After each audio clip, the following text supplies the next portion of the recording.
Welcome to the Rubric Structured Content Roundtable. Structured content is a core part of creating scalable, localizable content. By structuring your content to follow a set of rules, multi-channel publishing content can be authored once and published in many places. In this roundtable, we'll be looking at some questions around structured content and localization. And the Rubric team here will talk about what's important when localizing that type of content. What is structured content? How do we define it? And what is the benefit for global companies? I would say that it's not really a hard and fast rule, but structured content is a strategy which involves establishing a simple set of well-defined rules that you're going to use to format your content or lay it out in a hierarchical structure, or organize it in a nice, clean way. And the focus is on the organizational structure of the content rather than the formatting and styling and presentation and how it's actually going to end up looking.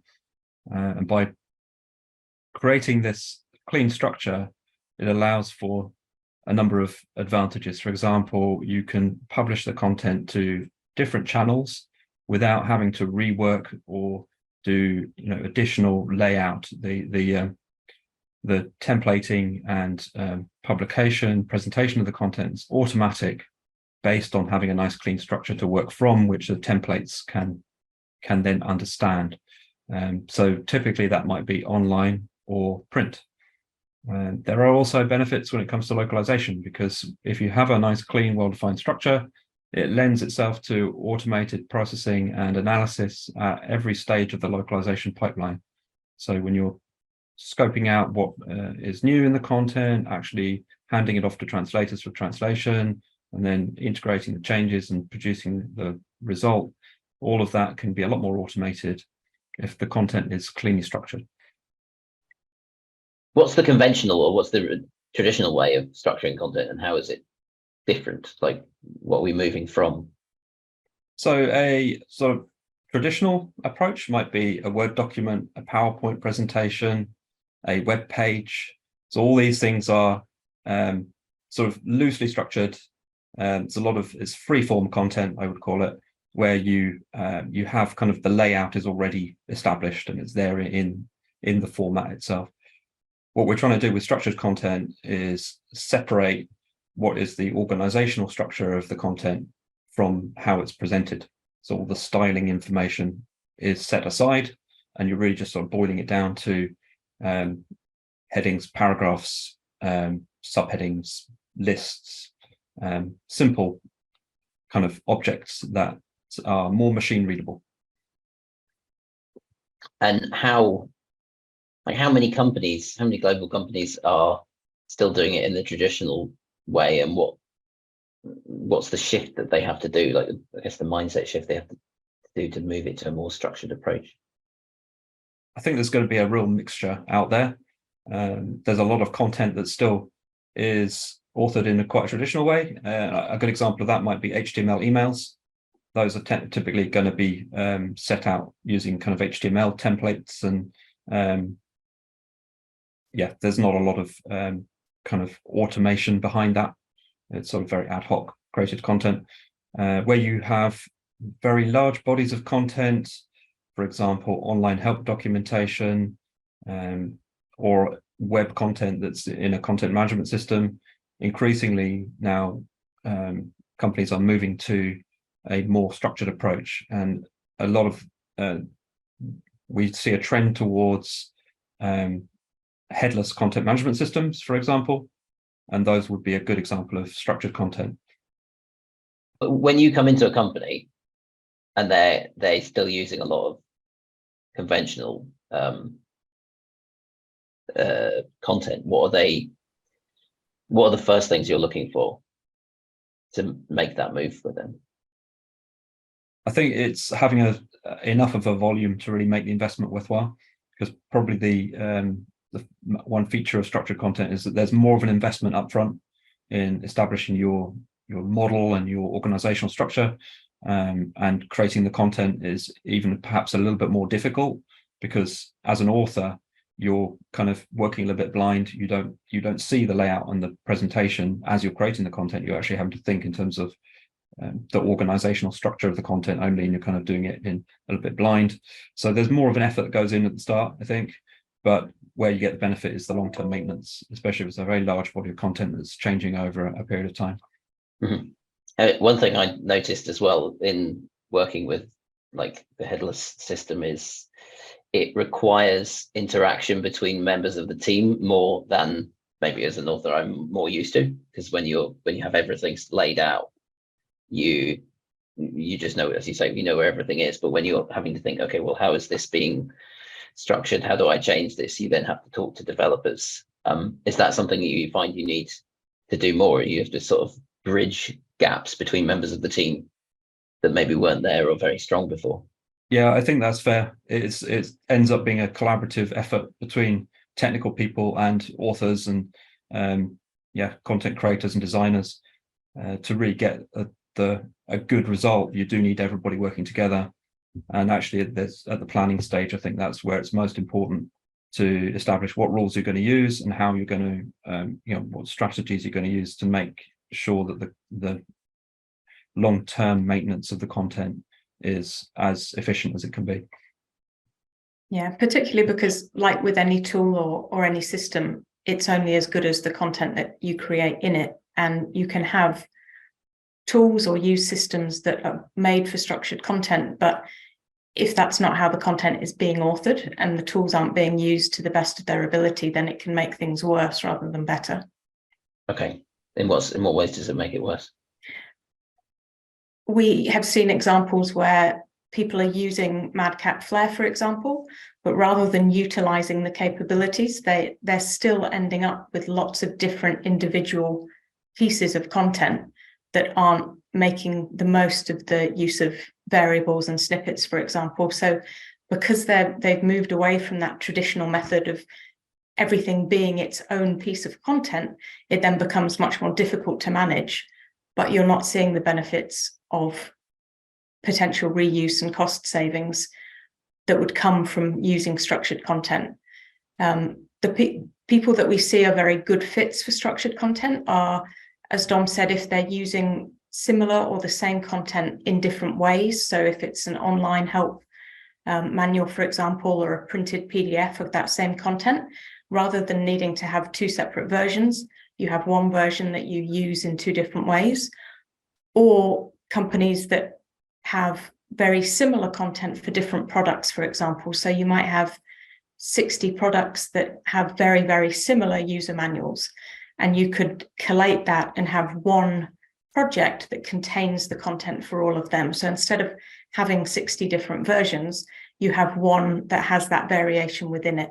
So the maintenance and the cost is reduced. You're essentially only needing to translate it once, and you use it in lots of different ways.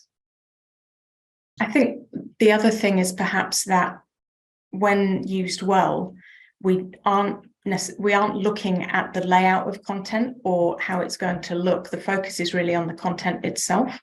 And if used well, then structured content can significantly reduce desktop publishing costs, for example. In theory, the ideal would be for zero-touch desktop publishing and QA. So it's for localization, the content's localized, it's put back into the system, the content's built, and that's it. But in order to reach that ideal, the content does have to be authored well and make best use of those properties that allow it to do that. So that, again, is a significant saving and efficiency that's potentially something to be gained from structured content. What are the factors that influence the cost of creating structured content?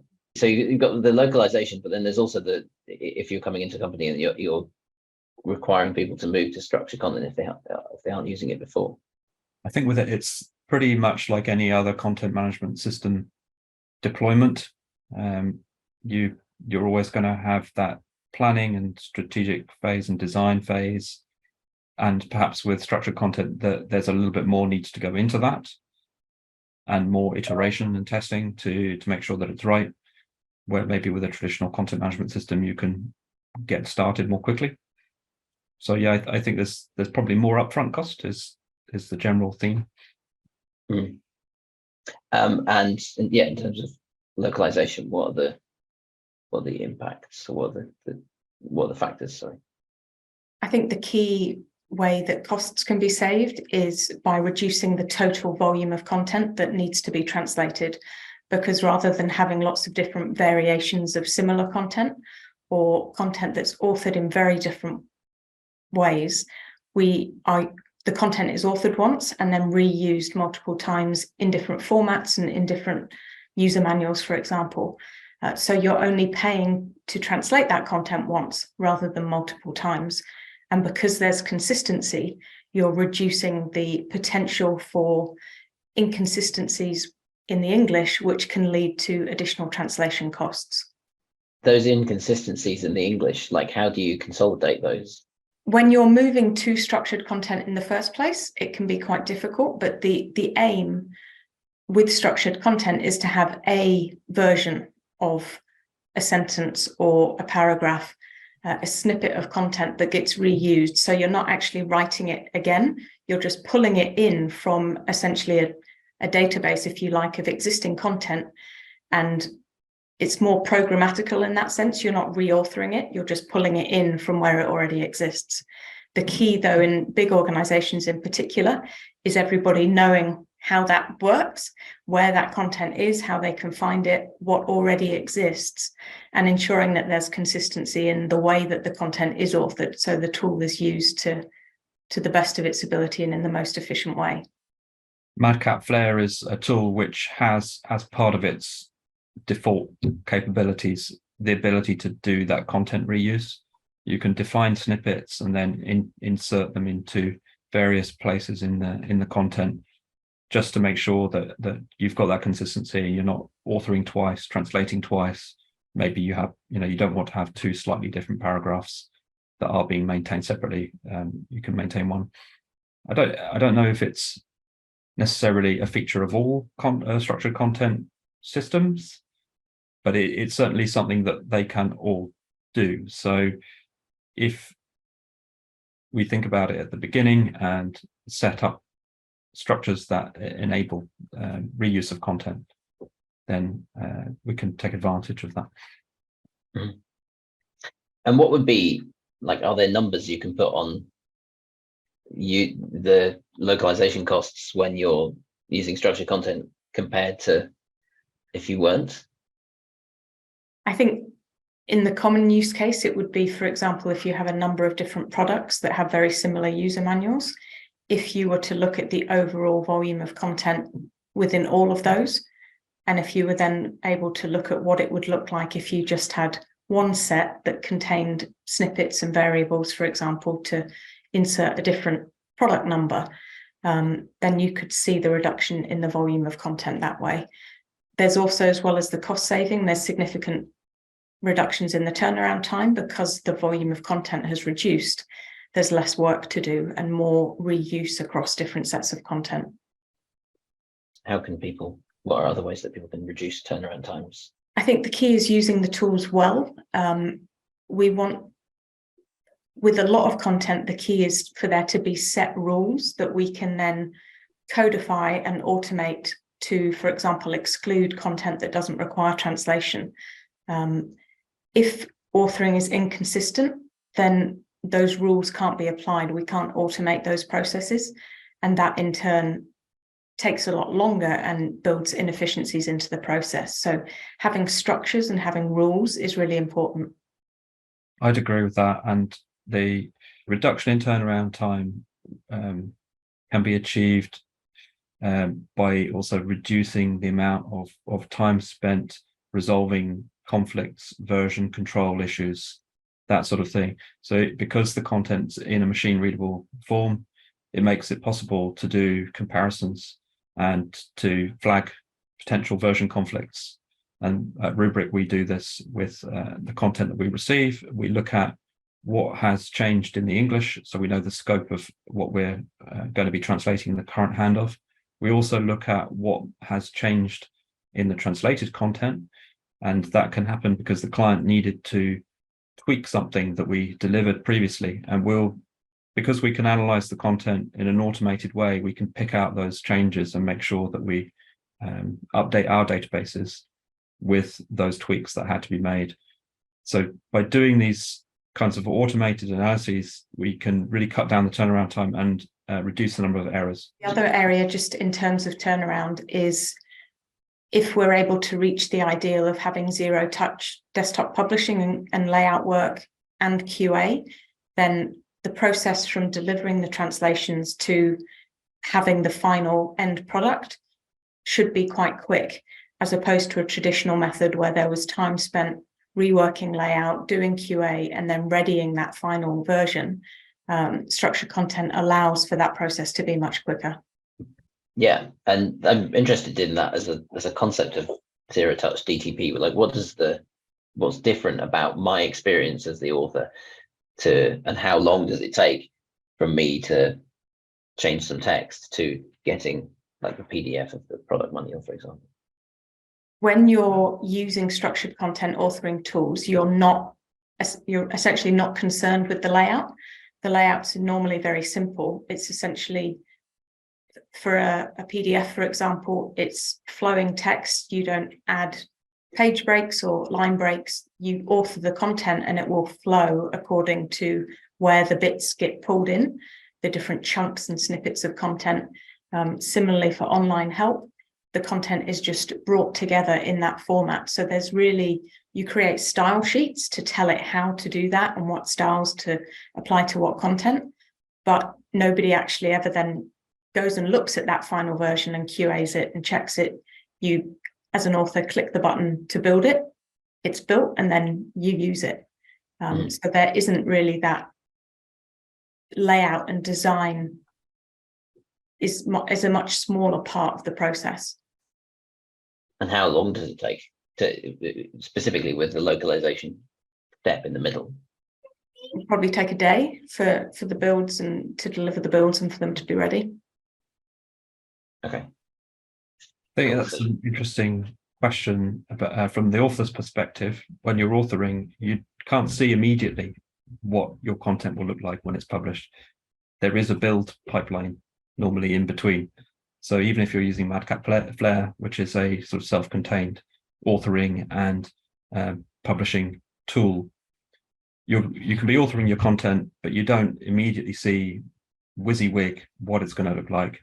You'd have to actually click a build step, and that's going to take anything from 30 seconds to several minutes, depending on how big your publication is in Flare, and it will produce a PDF output or HTML output if the destination is going to be the web.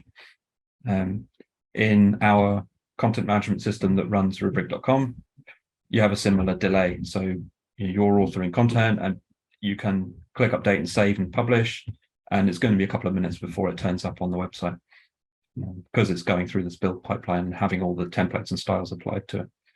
Localization then is somewhere in the middle of that pipeline. And so instead of publishing out to one language, you can end up publishing out to multiple languages, but that can be, simultaneous with the English publication. So the translation turnaround is a small part in that. We've got a question around a team that spends a lot of time and effort fixing issues in localized structured content before they're publishing. What can they do in that situation? In my experience, there's two key areas where those fixes are happening. One is when they receive localized content back from a vendor and it won't import into their system again. And that's often because of the way the content has been handled. Structured content files are often quite complex in the terms of how they're coded. And depending on how those files have been put through different systems or tools for localization and translation, the files can get broken, essentially, whether it's XML or HTML coding, for example, and they're needing to then fix the files in order to be able to pull them back into the system. The way that we would handle the files builds that into the process. So we would be carrying out that integration process and handling the files in such a way that there isn't the opportunity for those errors to come into the process. The other area is where fixes are required because of something that was in the English source in the first place. So an example would be putting quotation marks in alt text. because things change in the translation, the order of the content is changed, that then gets interpreted as the end of a code of string code, and that breaks the process as well. So for those types of things, the answer is to go back to the English and fix it there so that it doesn't recur in the localized versions. Whereas for problems actually building the content and getting it into the system, they're things that should be worked out through an improved localization process. When we have a new client working with structured content, we generally find that the first couple of handoffs, we're going to discover a lot of these niggles, and we will introduce configuration in our pipelines to handle anomalies or unusual things in the content, but we'll also encourage the client to improve the quality and the consistency of the English so that it just makes things go through smoothly. We put a lot of emphasis on repeatability, so we will build our pipelines so that they're designed to handle bulk content repeated, a similar shaped sized artifact going through on every run, so that it's getting more and more stable on each subsequent run. Are there any other kind of types of issues that commonly show up? I think there can be problems with content that's been authored in a way that isn't for other languages. If variables have been used or snippets have been used, for example, in such a way that they're built around the sentence structures that we have in English, those sentence structures aren't the same in other languages. How units of measure are formatted aren't the same in other languages, or how numbers are formatted. So if the content is written in English for the rules of English, that can cause problems as well.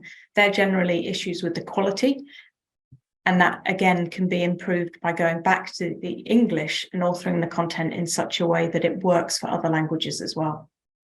Are there any kind of mistakes people tend to make when trying to fix such issues that, I guess, make the situation worse? Maybe not sort of mistakes people make when they're trying to fix things, but a common issue that we find is that, so we have a client that makes software products, and as part of the software there are development tools, and in their documentation they have code samples, snippets of code that are part of the help, just providing an example to a developer how to use a particular component. And often these code snippets should remain in English, or they should not be put in front of a translator.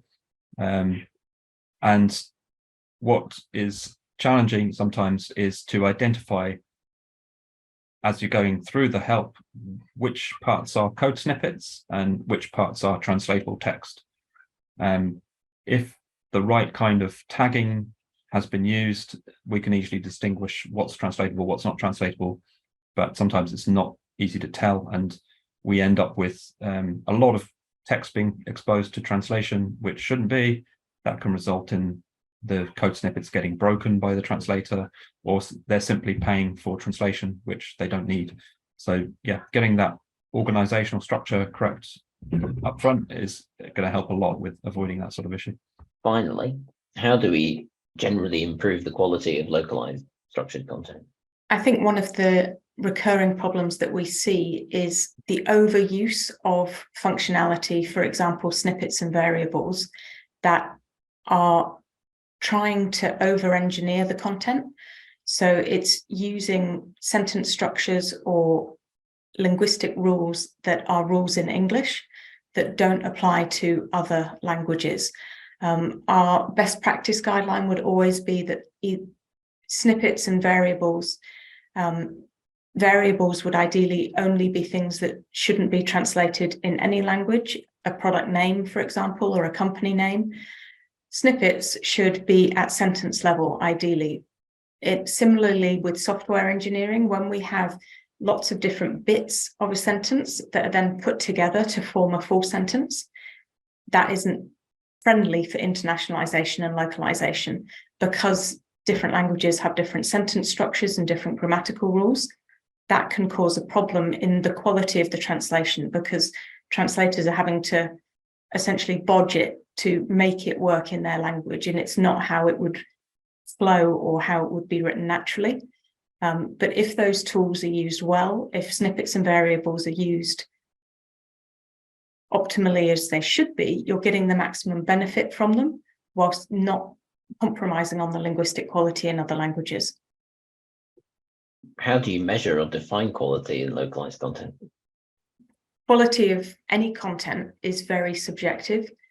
People have different opinions on how content's been written, the style and tone, for example. So we'd always, again, look to put structures and rules in place for that, be it a glossary of key terminology or a style guide, so that we're able to build a corporate tone of voice and a corporate style rather than it being aligned with just one individual's requirements. So the linguists use those as reference, and that style and tone is personal preference, but of course the content should always be correct, and it should always convey the message that the original content is intended. From a technical perspective, I might measure quality in terms of how many anomalies are picked up by our exception reporting tools, or how many times we have to go back and forth fixing issues that have been picked up, how many iterations you have to go through. And if we're getting to the point where we're doing updates on a frequent basis and they tend to go smoothly and there are no versioning issues that come up, then that for me is a pipeline that's running smoothly, and it's an indicator of good quality. We could talk about some of the tooling that's available out there. So XML Data is a standard that gets talked about a lot in the context of structured content. It's an open standard, and there are a number of open source and proprietary tools available for Data. They fall into 3 categories, more or less. So there are authoring tools for actually creating Data content. The Oxygen XML editor is the one that seems to be used the most out there. There are publishing engines. So once you have your Data content, which is just kind of plain XML, you need some kind of templating engine on top, which can produce output in HTML format, PDF format, or whatever is needed. Antenna House is one of the proprietary tools that's available out there. There are open source ones as well. And there do exist also Data content management systems, which are server products. So those would be for people who have a large quantity of content or a large number of authors working on it, and you need something that is going to maintain and manage that content over time. Data is perhaps quite a challenging solution to set up. You do need some technical expertise and development efforts to actually create your Data solution. And another tool which is used a lot is Madcap Flare, which we've mentioned. And this is a proprietary tool, but it's a one-stop shop. It provides both the authoring and the publishing capabilities. I don't think they have a server product, but a lot of people using Madcap Flare will manage their content inside a Git repository, and it has integration to allow for that. Data doesn't need as much expertise to get started with, but I think that it is still possible to fall into some traps with the kind of design setup of your Flare project. So it's always good to kind of get some technical expertise to try and stack the odds in favor of you having a nice clean pipeline managing Flare content. And what are some common traps that people fall into? Overuse or over-architecting of content, excessive use of snippets, variables. This is something that we come across quite a lot. Or the way that you can set up let's say a product manual, and if you have 20 variants of your product, you can set up all kinds of rules and clever ways that you can automatically generate your 20 different manuals for your product. I think if this is not done in a nice, clean way, it can get very messy very quickly, and that is where we tend to see difficulty and problems creeping in.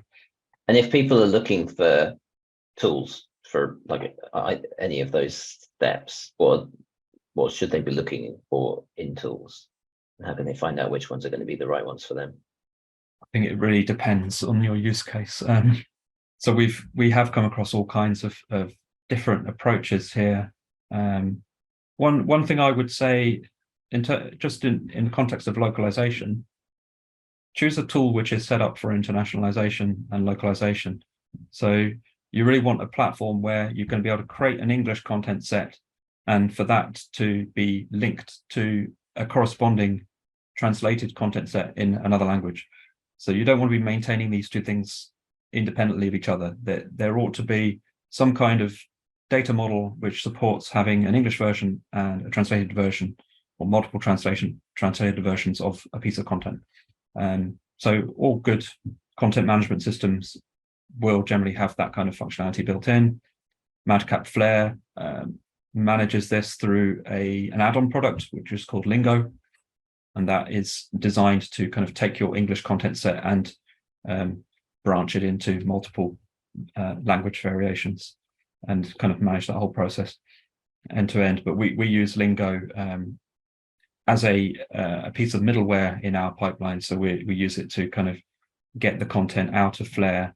It goes through our pipeline and it goes back through Lingo to create the translated versions of the Flare projects. And what can people look for to make sure that the tools that they're looking at do have that localization capability?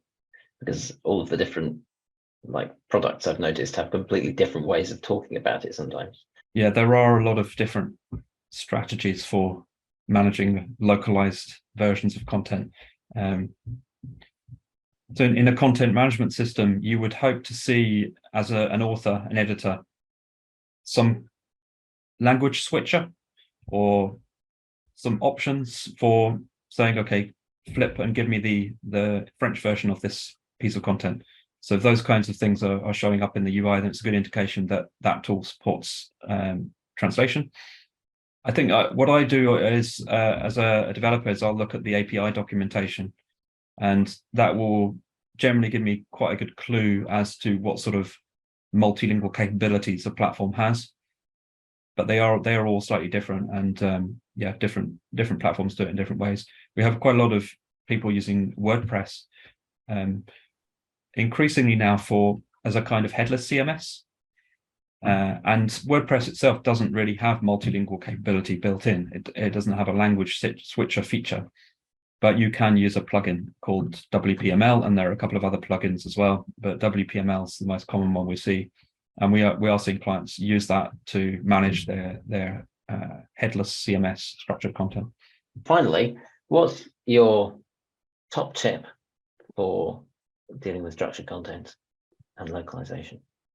My top tip would be to ensure that you consider localization right from the outset, whether that's in your choice of tool, your platform that you use, and particularly in how you put together the rules for creating your content, the use of snippets and variables, for example, but also how you're going to build scalability into your process. Making sure that you are able to identify content properly, tag it in such a way that it can be excluded from the translation process, for example, and make sure that you're authoring to meet the needs of all languages that you're going to go into, not just English. My top tip would be consider content creation and localization as a cyclical process, something which should be repeatable so that your content can evolve over time and you can keep updating it. And test to make sure that you can do that without running into version conflicts, without running into technical problems in the pipeline. So having a repeatable process tested end to end would be a good thing to do at a very early stage in your project. Great. Well, thank you for your time. That's been helpful, very useful. And we'll see you at the next one.